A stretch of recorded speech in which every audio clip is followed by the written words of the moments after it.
I'm Dr. Mollie Marti, and welcome to Resiliency Matters. What if you could learn from a woman whose family escaped an oppressive regime to find freedom in the United States? Would you spend the next 28 minutes with us? What if in the next 10 minutes you could hear how this woman faced great adversity and her family with faith and hope? Would you hang out with us? Who is us? My other half today is Ildiko Kiss.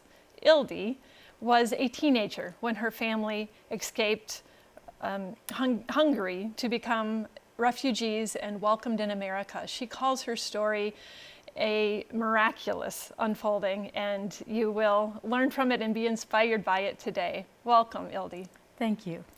So Hungary has such a rich history. This is a very tough question in a short show, but can you share some of the context for us and kind of bringing us up to the 1940s and 50s?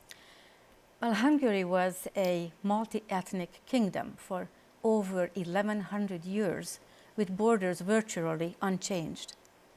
And then in 1916, their treaties began to be signed with the four big powers of the world at that time, and the treaties continued into World War II.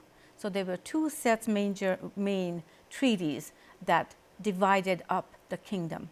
These powers decided which part of Hungary is to go to what other nations. Mostly, the greatest part, the biggest part, was to Romania. And this is the part of Hungary known as Transylvania that ended up under Romanian domination. My parents were born in what is now Romania, in Transylvania. In 1942, my mom and dad moved across the border into the present boundaries of Hungary, in the city of Debrecen. My sister and I were born there during the war, World War II. Mm-hmm.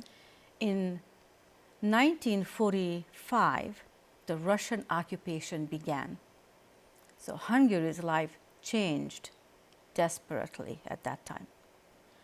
And so my parents decided in 1949 to move across the country to the western part of the Danube on the Lake Balaton, where my grandparents had settled after the war. We ourselves, or four of us, moved into the servants' quarters of an old villa. One room with a kitchen. We did have electricity, but there was no heat or running water, there was no plumbing. And so my father built us an outhouse.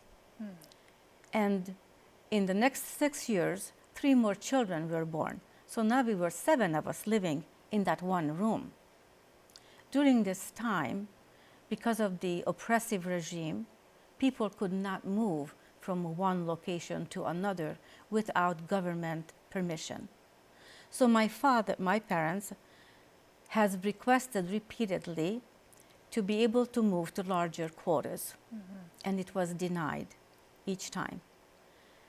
The church was under tremendous attack. Priests and religious were slaughtered. They were the religion was just about forbidden in the country. We have food was rationed for many years after the war. I remember as a young child, my mother and I would go 4 a.m. and stand in line. One of us in the bread line, one would be in the milk line to get some food for the family for the day. And this went on for a long time, actually into the 50s. In 1950, the government issued an order that all publications published prior to 1950 had to be turned into local collection centers. My father happened to work at a paper factory at the time where collection materials were destroyed. They conducted house-to-house searches to make sure that everything was turned in, that no one held onto any publications prior to 1950. As they did the house searches, anything they found, they saw, and that was beneficial to them, they would take. And some people, especially those that had libraries in their homes, they tried desperately to bury some of their prized possessions, scriptures, documents, as historical documents, some biographies, anything of historical value, they would try to bury. Now, some managed to do that, but there were others who were caught, and then they were executed. People were executed for merely saying a political joke. People disappeared overnight. Nobody knew where they were taken or why. So this was a time of great fear. Thank you for sharing that context to give us a flavor of that great fear and oppression and no privatization. The government owned everything, decided everything. Right. You mentioned the church-state relationships. Your family was Catholic. Yes. Share with us some of your schooling or your experience around what was happening within that. In 1950, we were only allowed to have religious education at the church or in the rectory. In our small town, we still had our priest. Many priests have been driven out of the country or actually murdered, so there were many, many parishes that did not have a priest. In our case, in our little town, there was a priest. And so we went to the church after school, where we received catechism instructions and preparing the children for sacraments. The situation was so tense between the government and the church that the church decided that children should receive the sacraments early. So my sister was only 5 years old when she received all 3 sacraments: First Confession, First Communion, and Confirmation. Even though this was a time it was dangerous to be openly expressing one's faith. And our family, as a family, we attended Mass every Sunday on holy days, and we participated in church functions. My parents were threatened many times, but they were never harmed. They did not hide their faith. They openly attended the church services.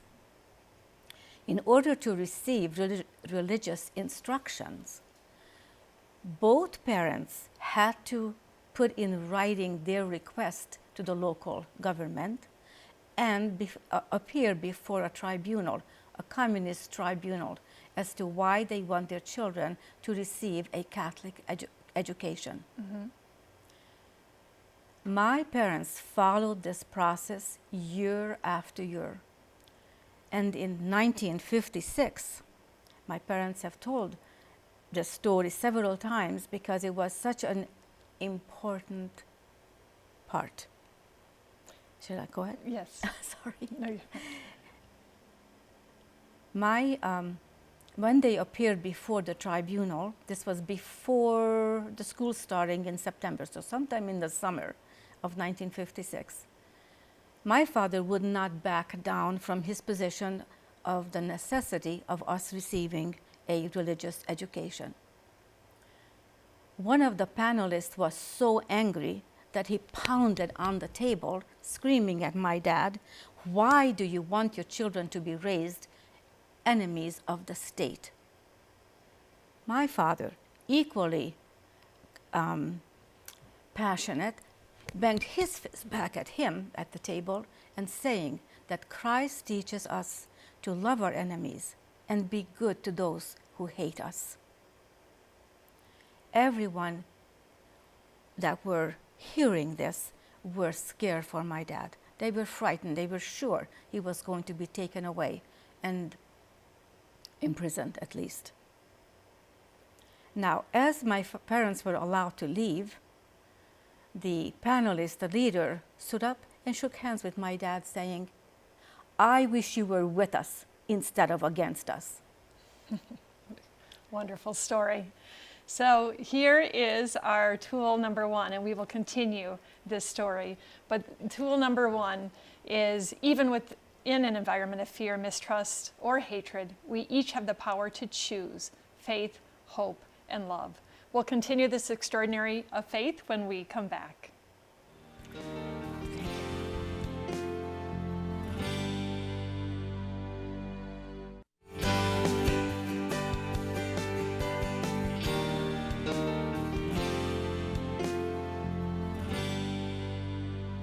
I'm Dr. Mollie Marti, and welcome back to Resiliency Matters. We are speaking with Ildiko Kiss about her experience as a Hungarian refugee and your miraculous journey. So you've provided this background for us.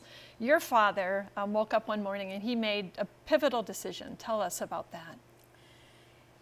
October 23rd of 1956, the freedom fight in Hungary began, first with a peaceful demonstration of totally unarmed students at a university campus in Budapest. The group grew so that the crowd spilled over into the streets, and people of every walk of life joined them. They had 16 points actually outlined of basic human rights that they wished to air over the radio. And they had 12 young women carrying a banner, and behind them marched the demonstrators chanting their slogan. And by the time they got to the national radio station, they were met by communist police who gunned down the 12 young women. And they died right there, of course. And the crowd dispersed because of gunshots and tear gas being thrown into the crowd. Overnight, the demonstrators reorganized themselves with the help of local police and military, not just Hungarian, but many Russians also joined with the demonstrators. And now a bloody revolution began. They armed the people, they taught them how to use the weapons real quick, and then they tried to fight the communist forces out of the city. With the help of the military and local police, they were able to do this. But the Russians came at night with tanks to mow down the people, which they did. Jets in the air are fired onto the demonstrators or revolutionaries by now, and also, they bombed the schools, hospitals, museums, and libraries. So there was a tremendous destruction in the city. So within this context, your father made a decision that your family needed to move west. The freedom fight ended on November 4th. And my father, on November 25th, 21 days later, he woke up one morning and very urgently told my mother that he had this he felt divinely inspired to take his family out of the country and go west. My mother was shocked. She couldn't believe.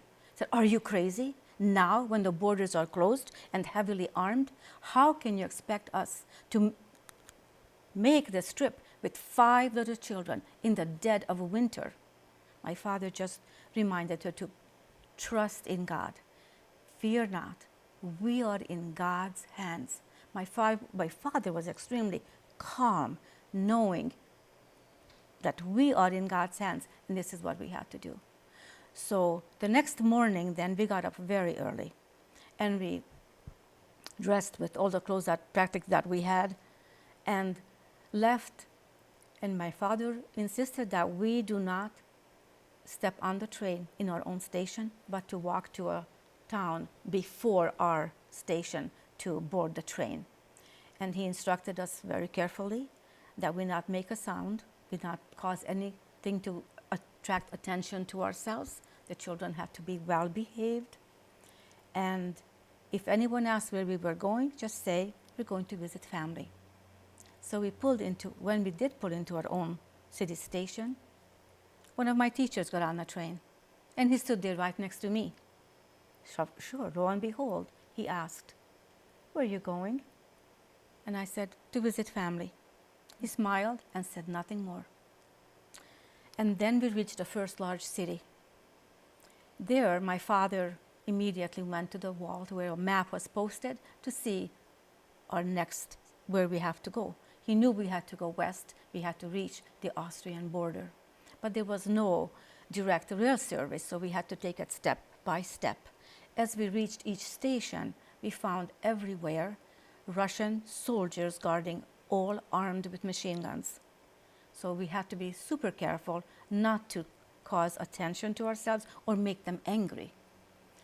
And at each station, First, my father met a young couple from Budapest who wanted to escape, and he introduced them to my mother, brought them over.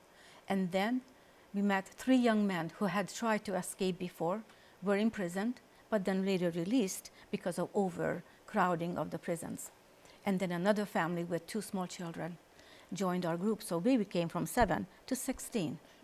So your family, the group is growing, the fear is rising, and you talk about how you saw this woman who you will never forget, but she invited you and housed you that evening. Right. So when we got to the last station, we were planned to be in Sopron, which is a city right on the border. And as we got on the train heading to Sopron, now this is our last leg, then out of nowhere, a beautiful young woman with long dark hair was on the train, standing right there in front of us. My father got up and offered his seat to her, and she sat down very quietly. The people were whispering already, making plans to how to cross the border when we get to Sopron. And this lovely lady very softly spoke to my mother and said, "The children are hungry and tired. Come home with me. Stay with me for the night. I have friends who will take you to the border. It is very dangerous to cross the marshlands at night." And so my father said, "She is right." And they agreed to go with her. The whole group did. Of course, fear always rose, not knowing if she can be believed. Is she a spy? Is she going to turn us over? So all this was surfacing in the people's thoughts. But my father set them all, calmed everybody's fears down just by saying that our trust is in the Lord. Trust in God. Fear not. We are in God's hands. We're going to hear the rest of this extraordinary piece of this story when we come back. Your tool, number 2, is in any circumstance, the choice is love or fear. Choosing love invites peace and opens the door to unexpected gifts, while choosing fear affirms distrust of yourself and others. The miraculous journey continues. Stay tuned.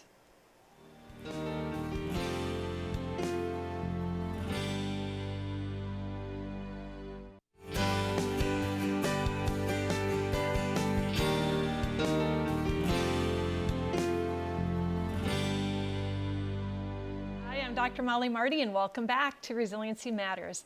Ildiko Kiss and I are talking about your extraordinary experience as a Hungarian refugee, and we're in the story of how you have this woman who appears on a train, and you're deciding, your family, trust or not, fear or love, and your father says, no, we continue to trust. So you go to her home, and what unfolds?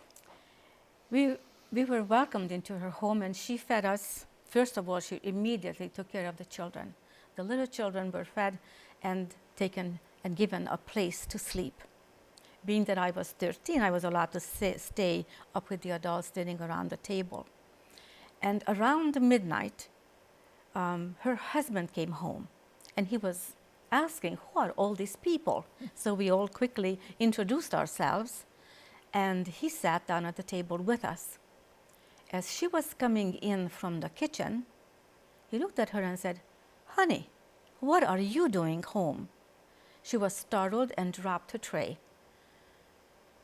And I said, "I don't know."